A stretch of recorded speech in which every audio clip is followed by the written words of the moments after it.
And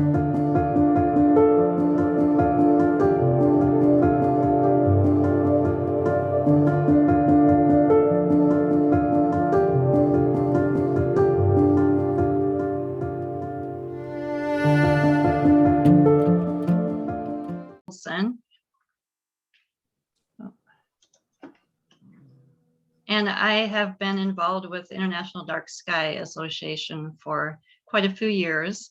So I'm going to talk about what light pollution is and what we can do about it. And if everyone could please mute, and then at the end, I'll open it up for questions. Do not look at stars as bright spots only. Try to take in the vastness of the universe. This was written by Marie Mitchell in the 1850s or so. She was active in 1840s to 80s as an astronomer before electricity became widespread. So first, I'm going to talk a little bit about my background. So I'm a child of the 60s. And when I was 4 years old, man landed on the moon, and it was a huge event. And it was so exciting for me to see this on TV. Everybody was glued to their televisions watching this. So this made a huge impression on me. And Star Trek came out, which the original, and which was also very impressionable to me as a young girl. And I just loved Uhura. I love this woman in there being active with all these men and out in space. I just thought that was the coolest thing. And my father had a large naturalist library, and one of the books in his collection was the Stars Golden Guide, and I was just enthralled by it. I would look at the pictures before I could read. And one interesting note related to SWG is Dorothy Bennett, who was a SWG member. She was also from Minnesota, my home state, and she studied astronomy and anthropology at the University of Minnesota and became an assistant curator of the Hayden Planetarium in the 1930s and 50s. And she co-created the Golden Guide and was the main editor. So I like to think I have a connection with her through that book. So by the time I was 10, I taught myself the constellations. And my parents bought me this Edmund Scientific Telescope, and I just loved it. And I also started subscribing to Sky and Telescope, which is about astronomy, and I've been subscribing ever since. It was my main education about astronomy when I was young. And throughout, this was in the 70s and 80s as a kid, and throughout time I noticed, I didn't really notice it so much, but light was changing, it was getting brighter. And then later, I came back to Minnesota after some time away in my 30s, and I started volunteering at this observatory, the Eisenhower Observatory, which is near Minneapolis. And you can see these bright lights out that window there. So as time went on, things were getting brighter and brighter. And then in my Sky and Telescope magazine, I saw there was an International Dark Sky Association, and I was intrigued and joined it. So the invention of electricity, amazingly, it hasn't been that long. Just over a century ago, the world was invaded by lights, as I like to say. It's amazing to think about this, but in 100 years, we have lost our ability to see the stars. 99% of Americans and Europeans live under light pollution, and 75% of the world population can't even see the Milky Way, which was just obvious to our ancestors. And on the right is a photo of Las Vegas, and you can see how bright it's gotten. And if you look in the sky, you don't see any stars behind that scene. To our ancestors, the stars, they were the clock, the compass, the calendar, and the entertainment. The stories of the gods were written into the constellations. And we humans and all creatures on Earth evolved under this night-day diurnal cycle for thousands of years. Artificial light hides our place in the universe. So what is artificial light? It's called ALAN for short. It's the excessive or inappropriate use of artificial light for building exteriors, street lighting, stadium lights, car lots. There's examples all over the place. Historically, there's been development with no thought to lighting and no regulations. Of course, we need light at night in our society, but it is often unnecessary, wasteful, and harmful. And you can see that in this photograph. There's just blaring light everywhere. 35% of ALAN is caused by unshielded light and poorly aimed lighting. When used appropriately, light can be an effective tool for enhancing our lives. So here you can see the problem from a satellite image. It's worldwide, and it's more in more developed countries, and as the world gets more developed, it's spreading more and more around the world. And then this photograph you can see in the United States, they projected back to 1950 what it was, and then 1970, and then 97, and then into 2025. So you can see it's getting worse and worse. And this is using satellite imagery based on regular lights. Now we have LEDs, which are bluer, which don't show up on these satellite images. So it's actually worse than it shows, at least for the 2025 one. And here's a photo of what's called the Bortle scale, where you rate what your sky level is at. So on the one on the right, that's an excellent dark sky site. And then you go to the left to the inner city, and you can see there's quite a difference. And here's some examples of bad lighting. It's just going all over the place. And you may think it's an urban problem, but it's not just an urban problem, it's a rural problem as well. The bottom photo shows like one of these big farm lights that are out in the countryside that are totally too bright. So sky glow from cities can be seen at least from 50 miles away.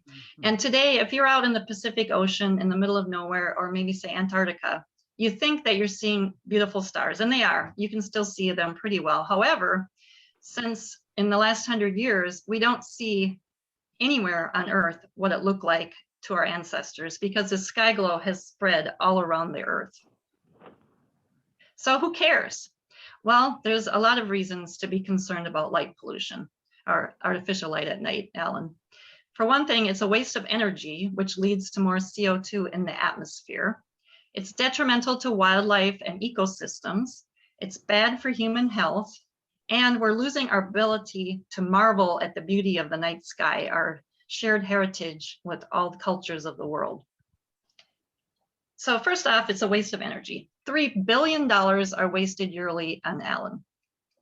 100-watt light bulb every night for a year uses a half a ton of coal. Times that by billions of lights, and it's a huge waste. And in the US, 15 million tons of CO2 is used per year for just residential lighting.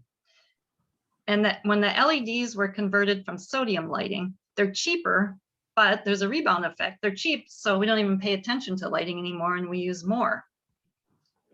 And here's a poster showing some of the effects of energy waste.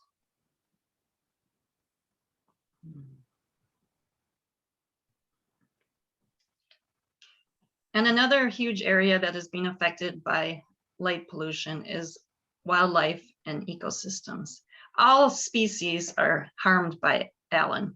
It messes with our circadian rhythms that have been set for thousands and thousands of years, and it messes with, which creates problems with our melatonin levels, which is melatonin protects us from cancer and those sort of things. So for wildlife, some creatures are attracted to light, such as moths and frogs and sea turtles, but concentrating them, they can be more easily preyed upon, or they can be trapped in light, which can exhaust and kill them. And it can repel some organisms, so there's habitat loss due to light, such as for bats. And it can alter day-night patterns so that animals don't get enough sleep or rest, and also it alters their reproductive cycles. Another area of research that they've been doing studies on are trees. So it's been discovered that the stoma pores remain open longer in trees, which makes them more susceptible to disease and drought, and also sometimes dying younger as well. And they have a longer growing season, so they bud out earlier and they leaf out later in the season. And of course, these effects are also caused by other problems in our society, like warming weather and that sort of thing. But they've done specific studies with light to show these things. And so having this longer season makes pollen last longer, which then affects humans. So it's affecting humans too, and we have more allergies and asthma.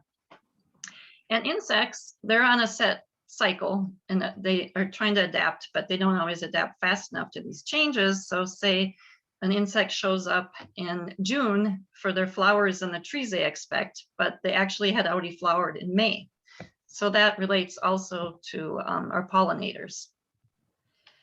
So reptiles and amphibians have been affected a lot. Turtles, sea turtles, have a huge problem. And the turtles will bury the eggs on the shoreline along, say, Florida and the coasts.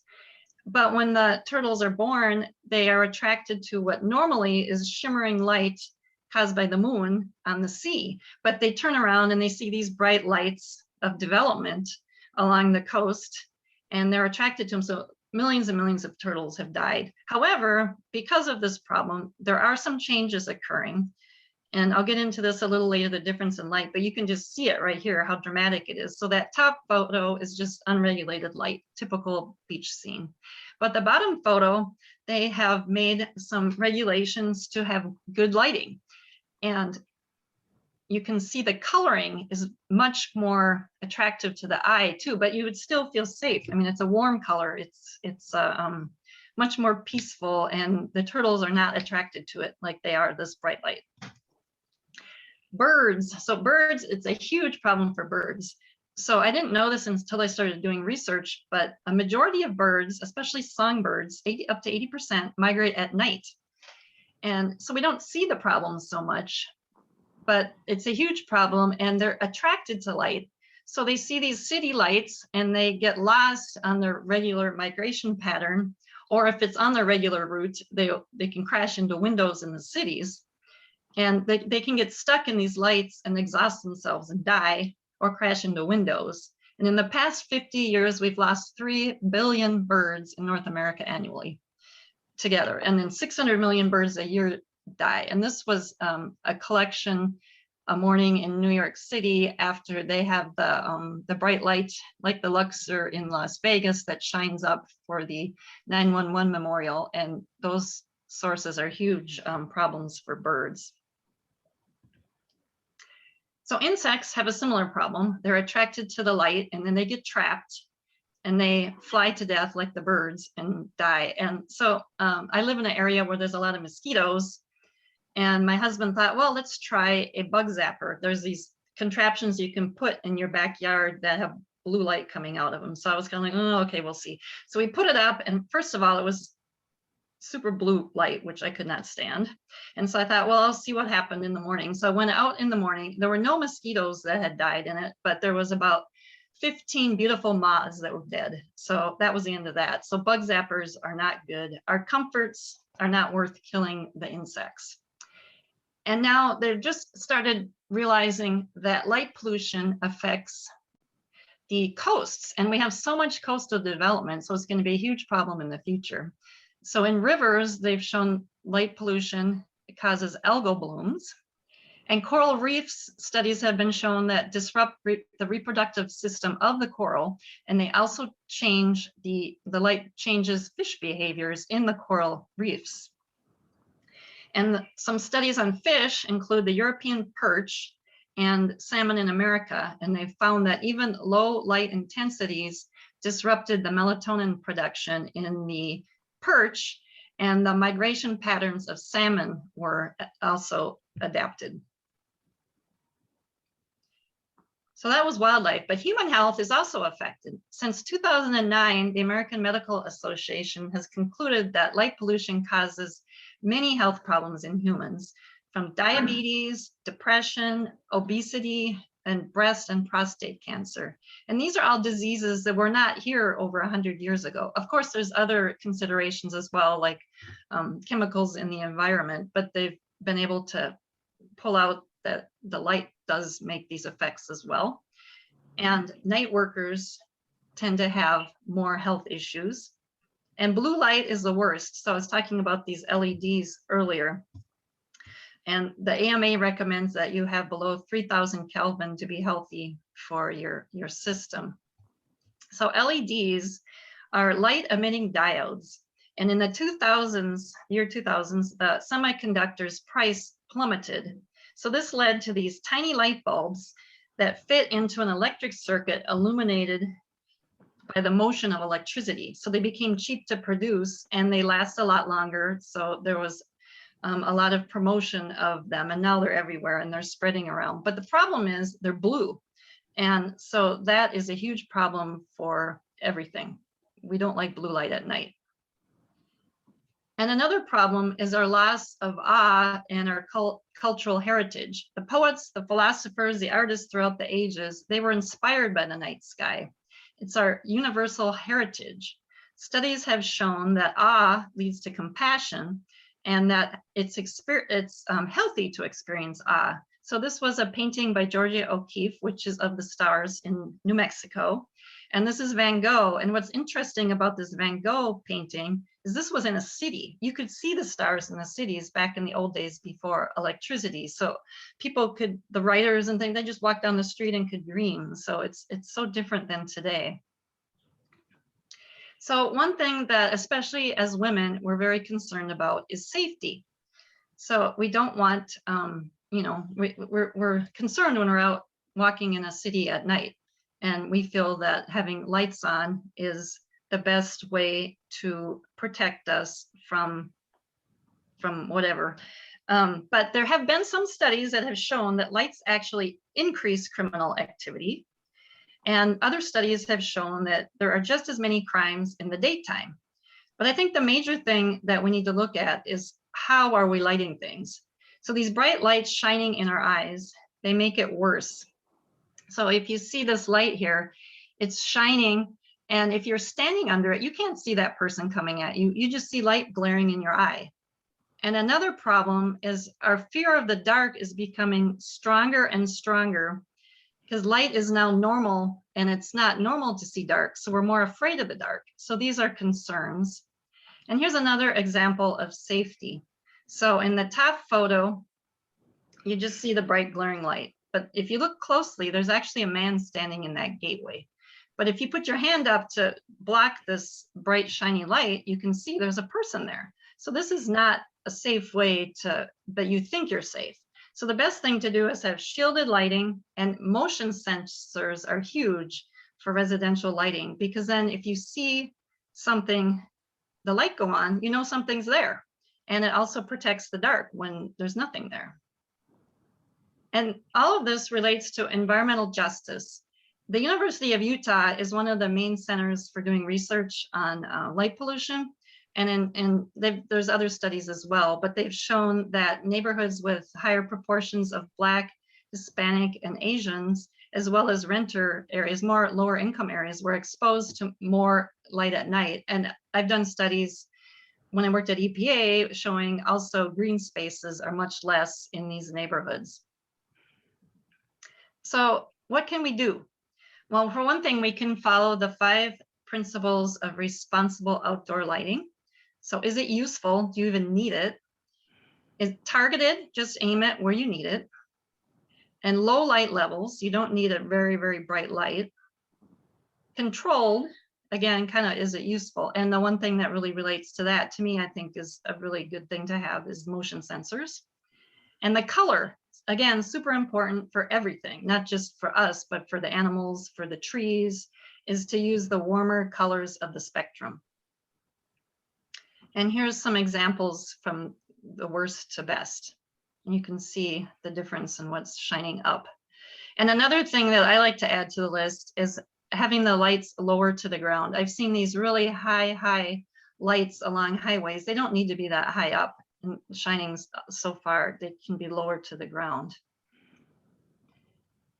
And think about your neighbors. You want to keep your indoor light indoors, so put curtains up. And another thing to think about is indoors, also lighting is important. So later in the evening when it's dark, you want to have indoor lights that are also below 3000 Kelvin. And before you go to bed, stay away from your electronic devices because they all use blue light. And so I do that my last hour in the night. I don't use any electronic devices. So this is a very important scale. This is how light bulbs are measured using the Kelvin scale. So it goes from the red area up to the blue. And so if you think about it, high pressure sodium was very similar. So this is 2200 K about, and then the standard incandescent a little more, 2700 K. So in this area, this is like looking at a fire or having a candle. This is what we naturally have had at night for thousands of years. But these LEDs, when they first came out, they were at 5500 K, and you still see them in the stores that high, which is daylight. And this is extremely harmful to humans and to animals. So when you're going to look in the store for lighting, and I do this for my indoor lighting as well, they usually try to promote the lumens. The lumens, that's just the brightness. It's not a huge deal. I tend to just sort of ignore it. I just look at the light appearance. And not all light bulbs have the information. So you really kind of sometimes have to search on the shelf, but you want to have it 2700 or below. And I've seen them a lot higher. And then here's an example of bad lighting and good lighting from the IDA. And so on the left, you can see it's shining straight out. At least it's not shining up, but still it's pretty bright. And on the right, it's nice and it's aimed, it's shielded, it's pointing down where you need it. And if you go to their web page, the IDA, they have some dark sky friendly examples, and these are some of them. And another thing that you can do in the stores, I have not seen it in any of the stores where I live, but I'm in a smaller rural community, but there's a dark sky approved symbol that looks just like this on the package. And I believe Home Depot has some of them, and also you can get some on Amazon. So a problem that can happen with lights is light trespass. And if you think about it, okay, well, your neighbor's making noise, they have this loud band or something, you're gonna ask them to stop, or you're gonna call the police, and there's noise regulations, and so they will have to.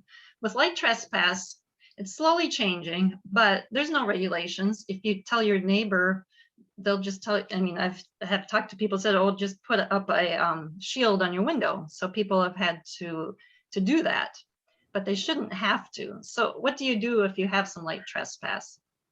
First, talk to your neighbors, because they might not even think about it. This is a huge problem in our society, is people don't even realize this is a problem. And once they're educated, that means, oh, no problem, and learn about it. But if that doesn't work, and even if it does work, it's also light ordinances are good to have. Most of them relate to shielding or trespass or the color, to keep the color more red. So the first ordinance was created in 1973 in Flagstaff, and that is because of the Lowell Observatory that is there. And there's also one in Tucson because of Kitt Peak Observatory. So it started out as being first noticed by astronomers, the problem, but now it's widespread throughout the medical field and other areas. And Pittsburgh in 2021 became the first city to have an energy and environmental sustainability reason to have some of these ordinances. And this was only because there was a very active dark sky advocate who lived there, who educated the local politicians about the problem, and they listened. Doesn't always happen everywhere, but it can, and it's a challenge. And then worldwide, Mexico in 2019 was the first nation to define light pollution as an environmental pollutant. And France in 2019 put in lighting standards nationwide.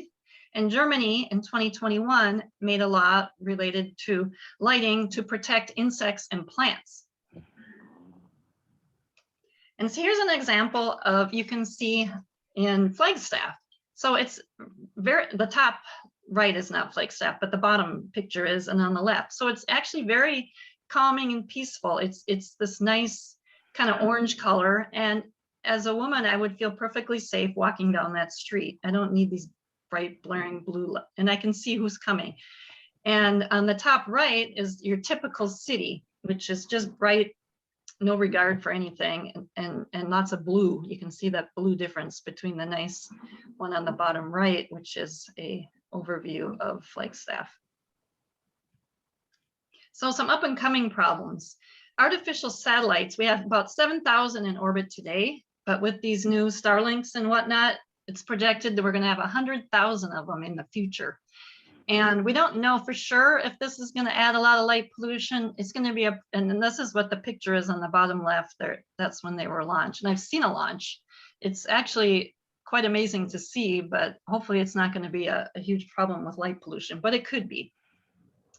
And there are some organizations working on getting some standards in space for what you can do in space as well, kind of like environmental standards for space. And greenhouses are becoming a big problem too, especially in states like Colorado that legalize marijuana growing, and a lot of them are done in greenhouses. And they don't, as you can see, a lot of them don't have covers on the greenhouses.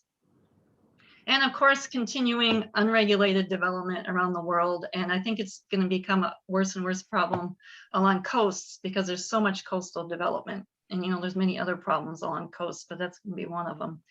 And as individuals, we can apply our 5 pillars where you live and work, spread the word because so many people just don't know what light pollution is. Talk to your local government about adopting light ordinances, and join the Globe at Night Citizen Science Project. So you can Google it, just Globe at Night. It's a really cool project. So they're keeping data on light pollution around the world. And you just use your phone and you go outside and you plug in where you are. And then they give you a different constellation every month. I think this month it's Hercules. And during the time of the month where there's no full moon, you go out and you record what is closest to what you see. And so you can do this in the heart of the city, in a dark area, it doesn't matter.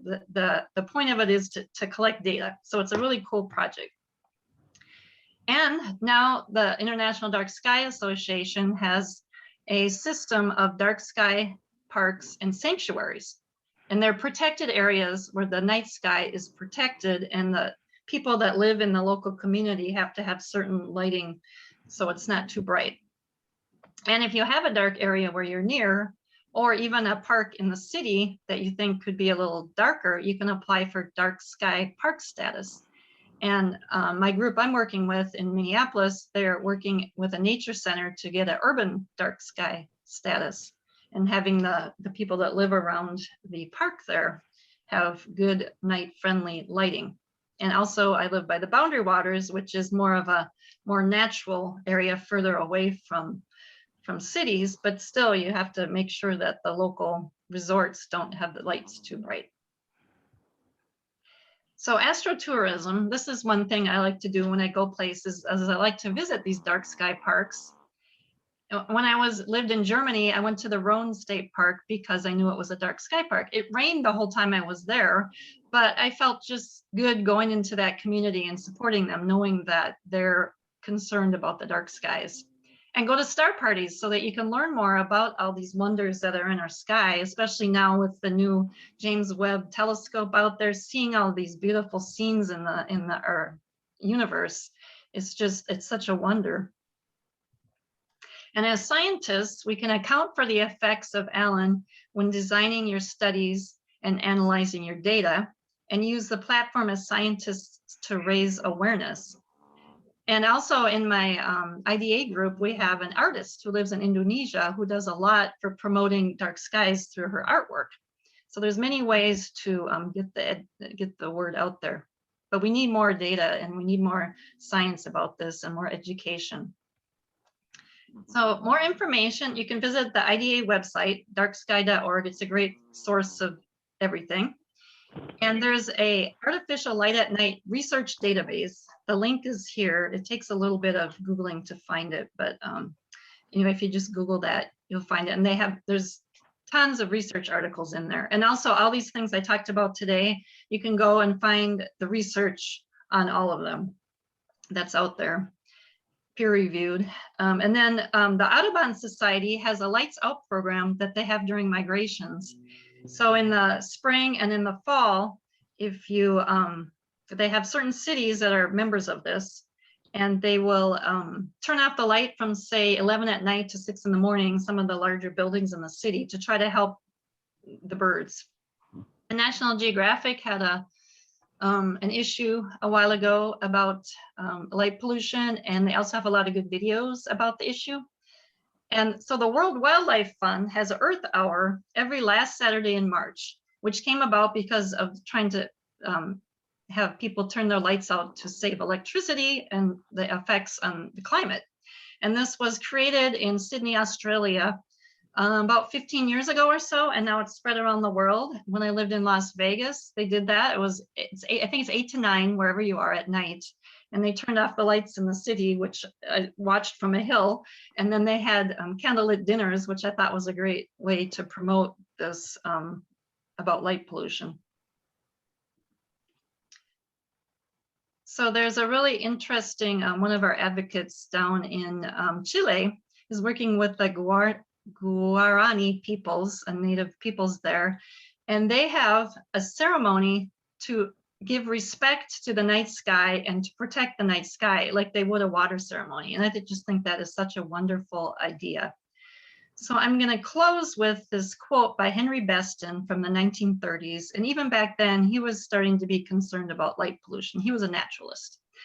For a moment of night, we have a glimpse of ourselves and of our world, island in a stream of stars, pilgrims of mortality, voyaging between horizons across the eternal seas of space and time. So we need to get that vision back that we can all see again. And so now, thank you, and I will open it up for questions. And I'm going to